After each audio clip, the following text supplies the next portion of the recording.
we're here today to join all Pennsylvanians in celebrating what we consider to be a breakthrough in our efforts to keep Pennsylvania's people safe and our goods and services moving here and moving into a new future for Pennsylvania.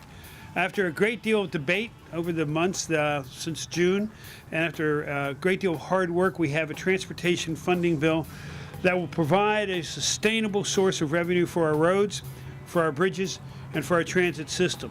Our transportation network connects us in ways we don't always consider. This bill has connected us also, though, in another way.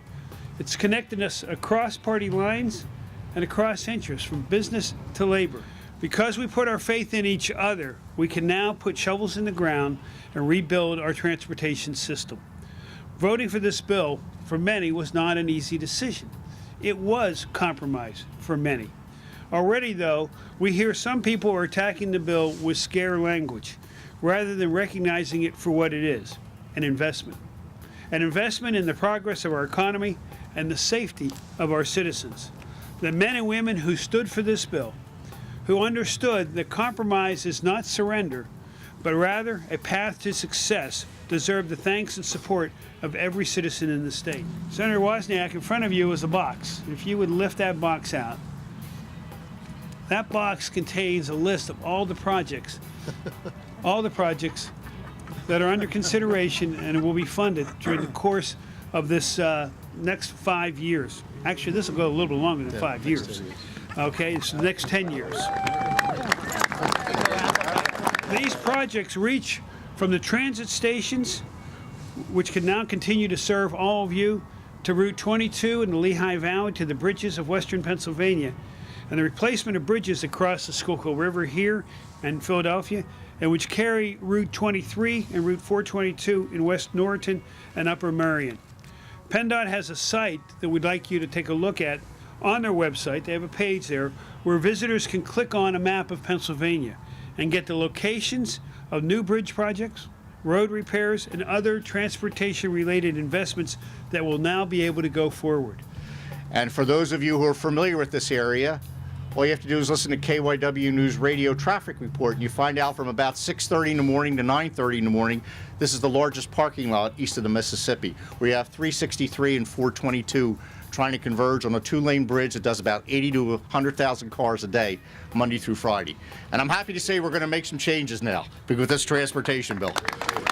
And this is a core function of government, providing a safe and adequate transportation system. There's no getting around it. The easiest thing to do was to vote no. But there are a number of us who stood tall and said we have to do the right thing to make sure that we're ensuring the health, safety, and welfare of all those traveling through Pennsylvania, and making sure that we can move goods through Pennsylvania to revitalize our economy. When this bill goes into effect, the 12 cents a gallon gasoline tax goes away. What the consumer's paying at the pump goes away. What we did with this piece of legislation, and Dave Reed was instrumental in coming up with the idea on this, we passed the we lifted the cap on the oil franchise tax, which hasn't been fixed since 1983. And that will allow the money to flow through, and per our Constitution, I know this word's gotten out wrongly, but per our Constitution, that money flows to roads and bridges. This bill is not Democrat or Republican, and coming from rural Pennsylvania, and I'm sitting in pretty urban Pennsylvania, this bill benefits absolutely every corner of this Commonwealth. And if there's anybody else interested in another common problem, it is the safety on our highways, and out my way, the construction jobs. You want to talk about a stimulus package that is going to keep on giving decade after decade after decade. It's the bill that Governor Corbett signed today. And it's a great day because, as the governor mentioned, we got to show that in Harrisburg we can still work together and we can still get things done. In a total of a month, we can lower the debt ceiling and invest in our transportation infrastructure in a way that will move our economy forward, will move safety forward for the people of Pennsylvania, and also continue to move towards a greater vision for what our entire state looks like. Really want to thank all the hard work. Truly, Secretary Shoke, gave this his all since he's been in Harrisburg, and I want to give him a shout out as well. Democrats and Republicans came together to invest in the economy, create jobs, and if you learn anything about the last week, compromise is really the true word. And I want to thank everyone for at least the 112 folks for coming together and voting yes in the House on this. So thank you very much. For those million riders that take SEPTA on a daily basis, this is a big day. Those SEPTA trains will be safer for many years to come.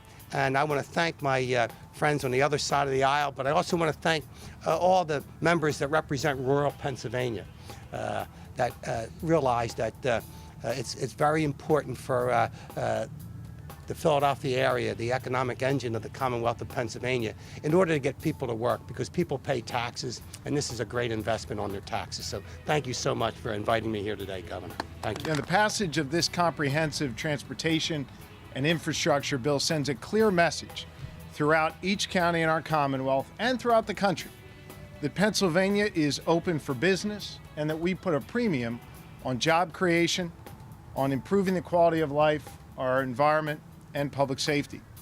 Here's what this bill means. It means shorter commutes and more family time, lower transport costs and higher human capital investments, and less wasted fuel and car emissions and a cleaner environment. There are few things that Harrisburg could do that would have more of an impact on Montgomery County than this legislation.